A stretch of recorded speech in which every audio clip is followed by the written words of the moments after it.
In football, greatness is measured in trophies, but legacy is measured in dominance. Between 2016 and 2018, one team ruled Europe with an iron fist draped in silk, a manager with no top flight experience, a squad built for war, a striker destined for records, a midfield of magicians, a defender built as a tank. This was no ordinary era. This was Real Madrid, and this is legacy in motion.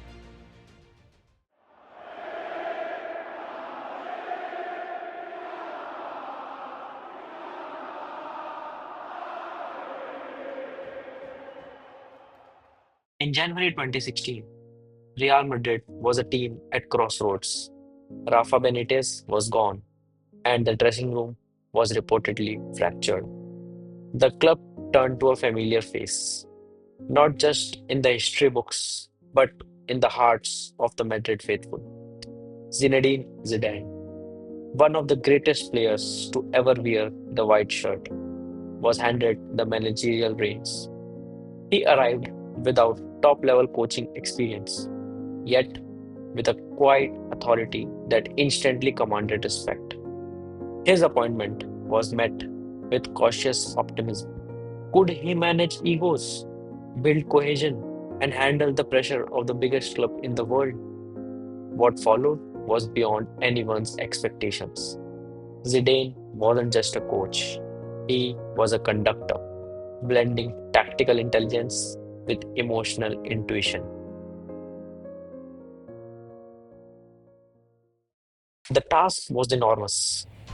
Take a team mid season and chase Europe's biggest prize.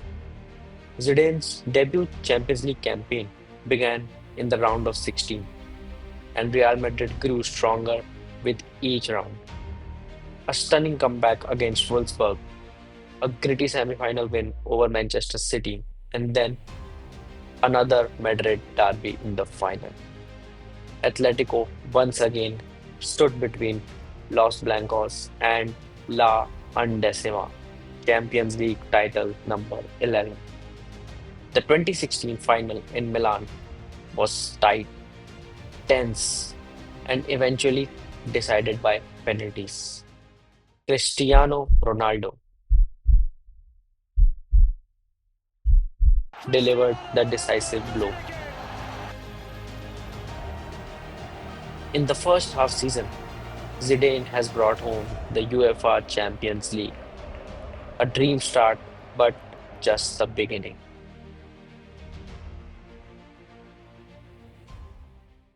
The following season, Zidane refined his approach. He rotated heavily, keeping stars fresh and empowering with the entire squad. While others focused on a fixed 11, Zidane built a system where every player from Morata to Isco to Asensio played a vital role. Domestically, Madrid ended a 5-year wait by clinching La Liga, but it was in Europe where they reached a new level. Bayern Munich were beaten in the quarters. Atletico once again fell in the semis, and in the final stood Juventus, the best defensive side in the tournament, led by Buffon, Chiellini, and Bonucci. What unfolded in Cardiff was an annihilation. Madrid scored four, Ronaldo with a brace, Casemiro, Asensio, all on the score sheet. The Champions League had been retained, a feat no club had achieved in the modern era. Zidane's side had rewritten history.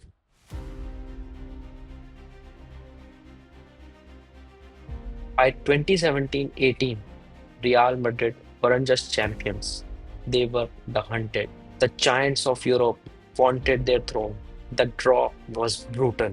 PSG with Neymar and Mbappe in the round of 16. Juventus seeking revenge in the quarters.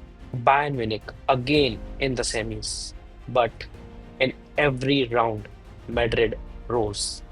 Against Juventus, Ronaldo's bicycle kick in Turin became an immortal image. Against Bayern, Keylor Navas turned into a wall, and Madrid's experience proved decisive. And then came Kiev, Liverpool, led by a young, vibrant attack of Salah, Mane, and Firmino, looked ready to topple the Kings. But fate and brilliance had other ideas. Salah's injury changed the game.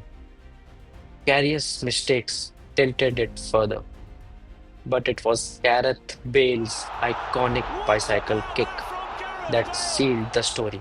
Real Madrid were champions of Europe again, three times in a row, a feat that, in this era, feels mythical.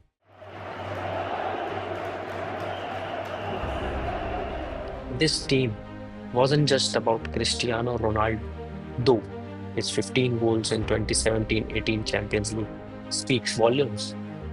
It was about leadership. Sergio Ramos, the talismanic captain, who scored, defended, and inspired. Luka Modric and Toni Kroos, who orchestrated games with a rhythm and intelligence rarely seen. Casemiro, the guardian of balance. Marcelo, unpredictable and uncontainable.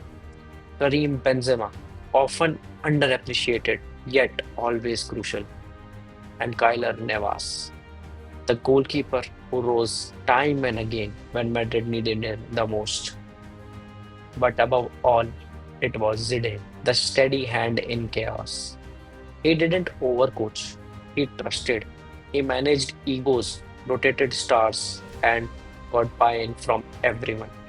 His approach, understated yet profound, proved that man management could be as important as tactics.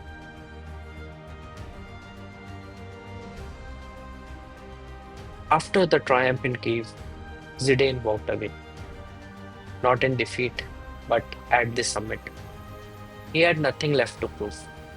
Days later, Cristiano Ronaldo left for Juventus. The dynasty had ended as quickly as it had risen, but what they built together remains untouched. Three Champions League titles in a row, an achievement unmatched in the modern era. It wasn't just about trophies, it was about timing, mentality, and ruthlessness. Real Madrid didn't play to dominate possession, they played to win. And in the Champions League, they did it better than anyone again and again and again. In the echo of the Champions League anthem, in the roar of the Bernabeu on a European night, the legacy of Zidane's Madrid lives on. They weren't the most romantic team. They weren't tiki-taka poets. But when the lights were the brightest, no one was better. They turned pressure into power, doubt into drive, opportunity into silver. This was more than a team. This was a legacy in motion. Zidane's Real Madrid didn't just win Europe, they ruled it. If you enjoyed the video, make sure you like it, share it to your footballing friends, comment down your favorite memory of Zidane's three-pit as Real Madrid manager, and thanks for watching again. Goodbye.